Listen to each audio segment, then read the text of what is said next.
지금 내가 벌고 있는 내 월 소득에서 변호사 비용을 한 번에 준다면 내 한 달 소득을 다 줘도 처리 못할 수도 있는데 어떡하지? 이렇게 고민하실 수가 있거든요. 하지만 너무 염려하실 필요는 없어요.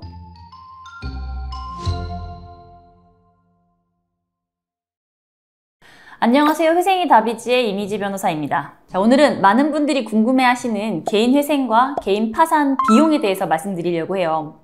개인회생이나 파산을 고민하시는 분들이 가장 처음에 가장 궁금해하시는 게 바로 이 비용이 얼마나 들까 하는 문제인데, 현재 기준으로 정리해서 말씀드리려고 합니다. 자, 아무래도 개인회생을 고민하시는 분들은 경제적으로 어려운 상황에 계신 경우가 많다 보니 이 비용에 대한 걱정이 크실 텐데요. 개인회생을 하는데 드는 비용이 대략 어떻게 구성되는지를 알려드리면 예산을 세우는 데 도움이 좀 되실 것 같아요. 개인회생이나 파산에 들어가는 비용은 크게 5가지로 나눌 수가 있습니다. 자, 첫 번째는 변호사 비용, 그리고 부채증명서 발급 비용, 인지대, 송달료, 그리고 예납금이에요. 이 5가지 비용이 어떻게 구성되는지 이제 하나씩 말씀을 드릴게요. 먼저 가장 큰 비중을 차지하는 변호사의 수임료부터 말씀을 드리겠습니다. 이 부분은 제가 말씀드리기가 좀 조심스럽긴 하지만 당연히 필요한 비용이니까 일단 이야기를 해볼게요.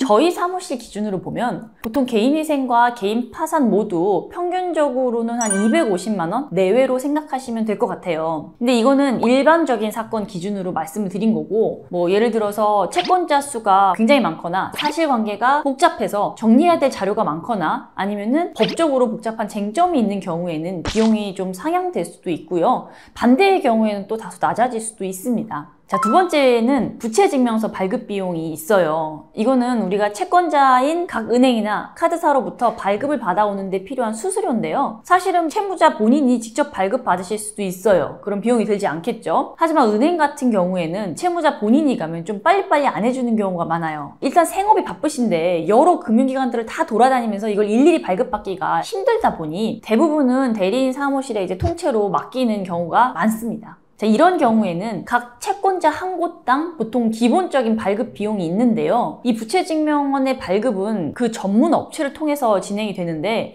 이게 그 사무실마다 그리고 사건마다 부채증명서도 어떤 종류를 어디까지 발급받는지에 차이가 좀 있어서 비용에도 차이가 있지만 보통은 채권자 한 곳당 10,000원에서 10만 원 사이로 생각을 하시면 될 것 같아요. 세 번째는 인지대예요. 이건 법원에 사건을 접수할 때 내는 세금 같은 거예요. 전자소송 사이트에서 직접 확인하실 수가 있고 법원 계좌로 직접 납부하시거나 대리인이 납부까지 대리해서 해주기도 합니다. 네 번째는 송달료인데요. 이것도 마찬가지로 전자소송 사이트에서 확인하실 수가 있어요.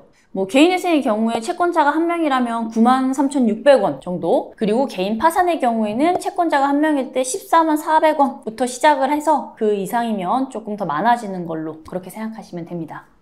자, 마지막으로 예납금이 있어요.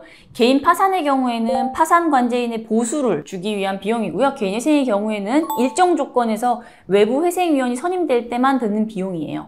그래서 이 경우에는 법원에서 예납금을 납부하라는 명령이 사건 접수 이후에 추가로 나옵니다. 자, 개인 파산의 경우에는 일반적으로 재산이 없거나 환가할 만한 특별한 사유가 없으면 대부분 예납금이 40만 원 정도가 나오고요. 최소 금액은 30만 원 이상입니다.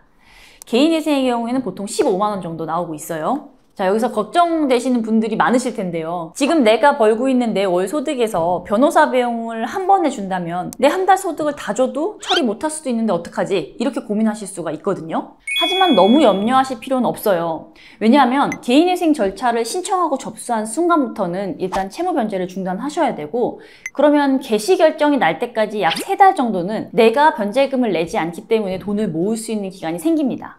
그 기간 중에 모으는 돈으로 수임료의 일부를 먼저 지급을 하시고 나머지는 차차 분할하는 방식으로 납부를 하실 수가 있어요. 그러니까 저희 사무실의 경우에는 예를 들어서 수임료로 250만 원을 받는다고 해도 계약하시는 날 무조건 전액을 다 받는 것은 아니고요. 저희가 이제 채무자분의 상황에 따라서 분할 납부할 수 있도록 해드리고 또 그 현실적인 상황에 맞춰서 어느 정도 더 조율을 해드리기도 하거든요. 그러니까 변호사 수임료를 걱정해서 개인회생을 못하겠다 이렇게 생각하실 필요는 없는 것 같고요. 저뿐만 아니라 어떤 변호사님에게든 본인이 개인회생이 가능한지를 먼저 상담 받아보시면 좋겠어요. 일단 상담은 무료고 개인회생을 통해서 내가 얻을 수 있는 이익과 그런 비용 간의 비교를 해보셔야 하는 게 중요하니까요. 자, 지금까지 개인회생과 개인 파산 비용에 대해서 알아봤는데요. 이 변호사 비용부터 해서 인지대, 송달료, 예납금 등 5가지 항목을 다 합치면 개인회생이나 파산을 진행하는 총 비용이 어느 정도 소요되는지를 판단하실 수 있을 거예요.